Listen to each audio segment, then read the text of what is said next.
Industry जो है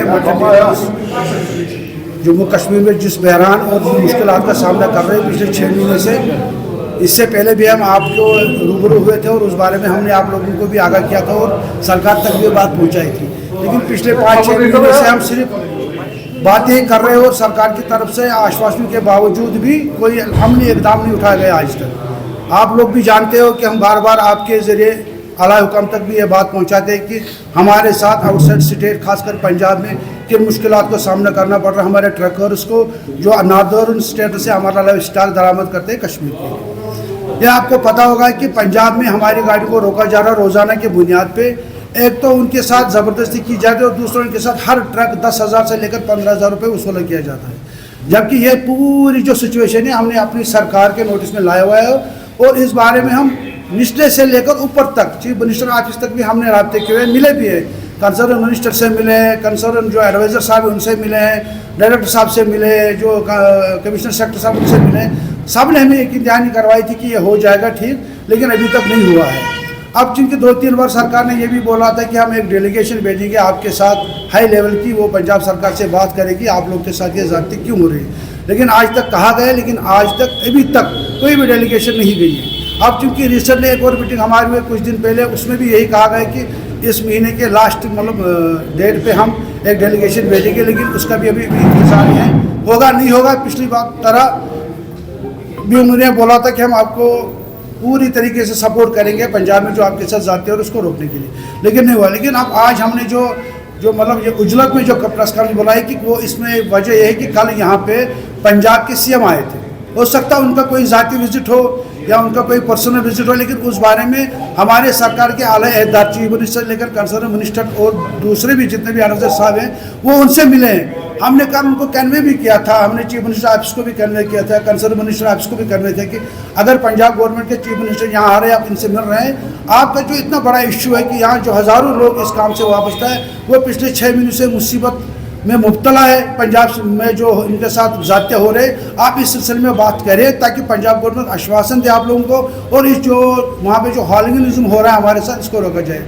अब जबकि हमने उनके साथ बात भी की थी, उन्होंने हमें यकीन दहानी भी कराई थी हम सरकार उस पंजाब सीएम के साथ इस बारे में बात भी करेंगे, लेकिन अभी तक हमें किसी भी किस्म की कोई भी इंफॉर्मेशन नहीं मिली है कि हमारी जो अहदेदार ने जो हुकूमत है उन्होंने बात की है, अगर की है तो उसके उन्होंने क्या बोला उस बारे में कोई भी इंफॉर्मेशन नहीं है। लेकिन हम चूँकि दिन ब दिन वहाँ पे हमारे साथ ज़ातियाँ बढ़ ही जा रही हैं। अब हालात यहाँ तक पहुँचे कि जो बाहर की मंडी में हमारे जो लोग बैठे हुए, खासकर आज हमारे दिल्ली से आए हुए हैं आदिल मीर हैं, ये दिल्ली जो हमारे वहाँ पे सप्लाई करते हैं चिनार वेलफेयर एसोसिएशन, उनके जनरल सेक्रेटरी हैं। ये हमारे तारिक साहब है फलोदी मंडी से भी ये सप्लायर है, वहाँ के वाइस प्रेसिडेंट है, ये भी आए हैं वहाँ से, और 1-2 बंदे और भी है अम्बाला मंडी, वो भी आ रहे हैं। तो इन्होंने कल हमें एक मीटिंग बुलाई थी कि जनाब अब हमारे हद से बाहर जा रहा है कि हम यहाँ पे सप्लाई को बरकरार रखना मुश्किल है, क्योंकि ये जो इस टाइम माल आ रहा है नुकसान हमें उठाना पड़ रहा है। जितना हम नुकसान उठाएंगे तो उससे जाहिर सी बात है कि हमारी बिजली जो है वो सफ़र करेगी।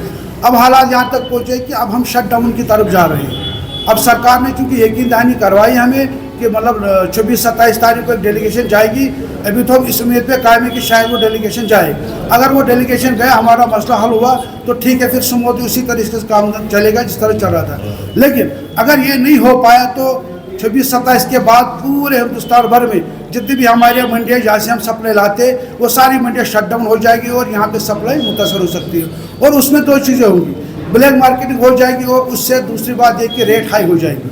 अगर ये 2 चीज़ें होगी तो उसकी तमाम तर जिम्मेदारी सरकार पे होगी। अगर यहाँ आज 700 रुपये गोश्त बिक रहा है, कल जाके 800 या 750 बिकेगा, उसमें हमारी जिम्मेदारी नहीं है। आप लोगों को भी याद है, आप लोगों ने एक सवाल किया था जब हमने प्रेस कॉन्फ्रेंस दी, पहली press conference regarding this issue, कि आपने बोला था कि शायद मटन डीलर्स ये चाहते हैं कि इसका बहाना बना के रेट को हाइक देने की कोशिश में है। हमने उस टाइम ये कहा था कि ना हम इसके हक में है और ना ही होने देंगे। लेकिन आज 6 महीने हो गए हम इसको लड़ाई को लड़ते हुए, लेकिन आज तक हमने ये साबित कर देखा है कि कोई रेट हमने हाइक नहीं होने दी। हम उसी रेट पे गोश्त भेजे जो रेट आज से 6 महीने पहले थी या 1 साल पहले थी। लेकिन अब हालात बद से बदतर हो रहे। हो सकता कि अगर सरकार कुछ दिनों में इस मसले को हल नहीं करेगी तो शायद ये रेट भी बढ़ेगी और यहाँ पे सप्लाई भी मुतासर होगी। सर क्या ये बता सकते हैं जो लोग हैरेस है टेंडर के नाम पे वो वहाँ से कॉन्ट्रैक्ट लेते हैं, उनको वहाँ के मंडियों से जो पंजाब भर में सेल हो रहे विद इन द पंजाब जितना भी कैटल फेयर का सेल होगा उनको उन सेल पॉइंट पे जाके उनसे कैटल फेयर टैक्स वसूल करना है।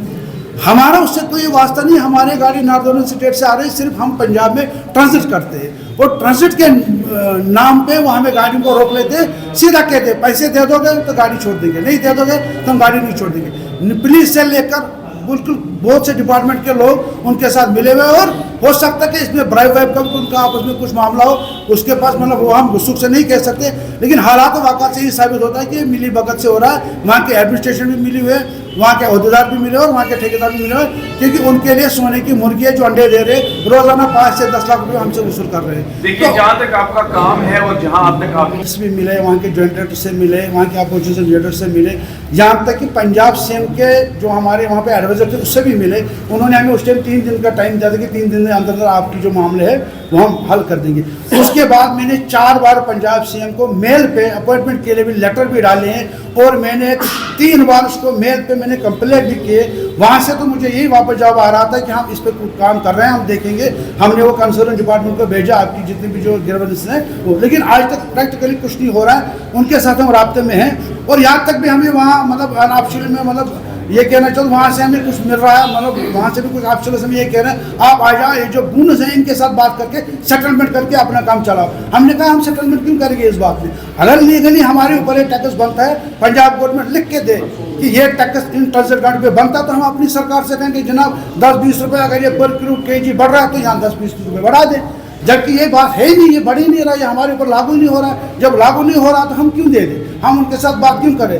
लेकिन हमारी सरकार की बदकिस्मती है कि 6 महीने से हमारी सरकार चीफ मिनिस्टर से लेकर डायरेक्टर ऑफिस तक हमने कोई भी दरवाजा नहीं जिसको हमने सदाबहार नहीं मतलब छान मारी हो, लेकिन हमें आश्वासन दिया जा रहा है, हमें यकीन दिया नहीं दिया जा रहे, लेकिन प्रैक्टिकली कुछ भी नहीं किया जा रहा। पिछली बार भी हुआ था 2016 में ये बात, उस टाइम हमने उस वक्त की हुकूमत के साथ बात की थी। अब जब हम वहाँ उस वक्त के चीफ मिनिस्टर साहब महबूब मुफ्ती थी उनसे मिले थे, जब हमसे मिले थे उन्होंने 5 मिनट के अंदर अंदर उस वक्त के जो वहाँ के पंजाब के जो चीफ मिनिस्टर थे कैप्टन अमरिंदर सिंह, उनसे बात की थी और 24 आवर्स एक डेलीगेशन बनाई थी। उस डेलीगेशन में हम भी गए थे और यहाँ का एक मंत्री भी गया था जो कंसर्न मंत्री था और यह मसला हल हुआ था। लेकिन आज की सरकार 6 महीने से एक डेलीगेशन बनाने के मतलब मूड में नहीं है। यकीन दानियाँ बहुत करवाते हैं, बाहर के लोग यहाँ आते हैं, उनसे मिलते हैं, उनके काम करते हैं। यहाँ का ताजिर सफ़र कर रहा है, यहाँ के ताजिर मुसीबत में बढ़ रहा है, यहाँ के ताजिर के लिए कोई परेशानी यहाँ की सरकार के, यहाँ को लोगों को वोट देने के लिए बुला रहे हैं, लेकिन जब यहाँ के लोग उनके पास जा रहे हैं इस काम के लिए तो उनको नजरअंदाज किया जा रहा है। 2 गाड़ियाँ हमारी उन्होंने पकड़े आज से 4 महीने पहले, वो 2 गाड़ियाँ आज तक पंजाब पुलिस ने नहीं हमें वापस दी। अब जब हम उनसे मांग रहे बोलो कोर्ट में जाओ, कोर्ट में जाते बोलते एनजीओ के पास जाओ, एनजीओ बोलते हैं वो मर गई। अगर कोई भी एनजीओ वेलफेयर के लिए काम करती है एनिमल्स के लिए, तो उस अगर उस एनजीओ के पास 300 या 350 नग हमारे मतलब पुलिस ने उनको सुपुर्द कर दिया तो उनकी रखवाली होनी चाहिए, वो मर गए होंगे। तो यह तक कि वो 40 लाख रुपए का माल भी खा गए, ये भी हमने अपनी सरकार के नोटिस में लाए। लेकिन हमारी सरकार तो ये चाहती कि यहाँ का तिजारत पे आदमी जो है इनका कमर तोड़े। अगर ये चाहते कि हमारी कमर तोड़े तो बेहतर है, फिर वो खुद आए कि हमारी कमर तोड़े। हम ना हम किसी मतलब सिक्किम में आ रहे हैं, ना कोई वेलफेयर स्कीम यहाँ पे गवर्नमेंट के पास हमारे लिए, ना यहाँ के दुकानदारों के लिए, ना यहाँ होलसेलर के लिए, ना यहाँ पे मतलब जो सप्लायर है, कोई गवर्नमेंट स्कीम नहीं है हमारे पास। कोई भी हमें इस गवर्नमेंट की तरफ से जो भी हम काम करते हैं हम अपने पैसे से करते हैं। बैंक से जो लोन लेते हैं वो भी आम लेवल आम जो इंटरेस्ट होता है हम वही देते हैं, किसी स्कीम में नहीं आते। जैसे हार्टिकल्चर में, एग्रीकल्चर में या फ्लोरिकल्चर में या कितने और भी डिपार्टमेंट है उनके पास गवर्नमेंट के पास एक स्कीम होता है, एक प्लान होता है। हमारे लिए सरकार के पास कोई प्लान ही नहीं है, हम अपने टांगों पर खड़े होकर काम कर रहे हैं, लेकिन फिर भी हमारे साथ ये ज़ाब्ते हो रहे हैं। सरकार से ये गुजारिश है कि आप लोगों ने वादा किया है कि 2-3 दिन 4 दिन के अंदर अंदर आप डेलीगेशन भेजोगे तो अच्छी बात है, हम वेलकम कर रहे हैं, हम भी जाएंगे, ये मसला में हल करके दे दो। ये नहीं होगा हल तो फिर जो भी मुश्किलात होंगे आगे तो उसकी जिम्मेदारी सरकार की होगी। क्योंकि आज से 3 महीने पहले भी हमने हड़ताल की थी, उस टाइम कश्मीर इकनॉमिक बैलेंस आई बीच में, क्योंकि उस टाइम यहाँ रोजाना 200 से 250 शादियाँ हो रही थी। तो इन्होंने हमें, क्योंकि हम इकाई इनके, हमें इनकी बात माननी पड़ी। उन्होंने बोला हम सोसाइटी का हिस्सा है और इस पर सीधा सा असर सोसाइटी में पड़ेगा। यहाँ जितने भी मतलब हज़ारों के मतलब जो शादियाँ ये मुतासर होगी, आप हड़ताल को वापस लीजिए ताकि यहाँ के लोगों को मुश्किलात नहीं होनी चाहिए।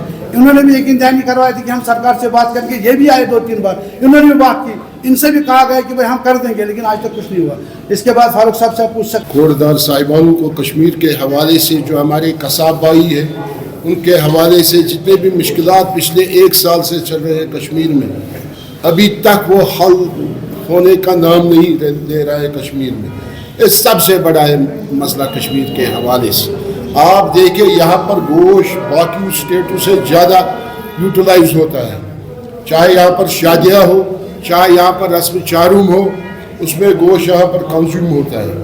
ये सबसे बड़ी स्टेट है जहाँ पर हिंदुस्तान के बरक्स ज़्यादा गोश्त यूटिलाइज होता है, कंज्यूम होता है। मगर पिछले 1 साल से हम सरकार को प्रिंट मीडिया के ज़रिए, इलेक्ट्रॉनिक मीडिया के ज़रिए रिप्रेजेंटेशन लेकर, मेमोरेंडम देकर, मगर सरकार ने आज तक कोई एक्शन नहीं ली इसके हवाले से। जो माधोपुर में गुंडागर्दी हो रही है, उन गुंडों की तरफ से जो वहाँ पर हफ्ता ले रहा है 10,000 के हवाले से, 15,000 के हवाले से, अभी तक वो चीज़ कंट्रोल नहीं हुआ। अगर पर मंथ उसकी कैलकुलेशन हो जाएगी, कम से कम वो टैक्स, इलीगल टैक्स जो रिकवर कर रहे हैं, वो कम से कम 1.5 करोड़ रुपया 1 महीने को बनता है वो इलीगल टैक्स। अगर पर ईयर हम उसकी कैलकुलेशन करेंगे, कम से कम 18 करोड़ वहाँ पर टैक्स रिकवर किया जाता है उनकी तरफ से। आप देखिए उनका हक बनता है, जो पंजाब से गाड़ी निकल जाएगी लाइफ स्टॉक के हवाले से, उनको हक बनता है उस पर टैक्स देने का। जो राजस्थान सीकर से गाड़ी आएगी लाइफ स्टॉक लेकर, मीट लेकर, या दिल्ली गाजीपुर से या अम्बाला से, उनको कोई हक नहीं बनता उसके हवाले से टैक्स रिकवर करेंगे हम इन अदर स्टेटों के हवाले से, क्योंकि अपने स्टेट का हक उनको बनता है, उसमें वो टैक्स रिकवर कर सकते हैं। मगर अभी तक वो पिछले 3 सालों से वो टैक्स से मस नहीं हो रहे। लिहाजा करके कश्मीर इकनॉमिक अलायंस बड़ा प्लेटफॉर्म है कश्मीर के हवाले से। हमें यहाँ के इकानमी को देखने की ज़रूरत होती है। हमारा यही कोशिश रहता है जम्मू कश्मीर के हवाले से, यहाँ की इकानमी जितनी भी बूस्ट हो जाएगी, उतने हमारी बिजनेस कम्युनिटी भी सेटिस्फाई रहेगी, हमारे लोग भी सेटिस्फाई रहेगा। ये मुद्दा मकसद है कश्मीर इकनॉमिक अलायंस का।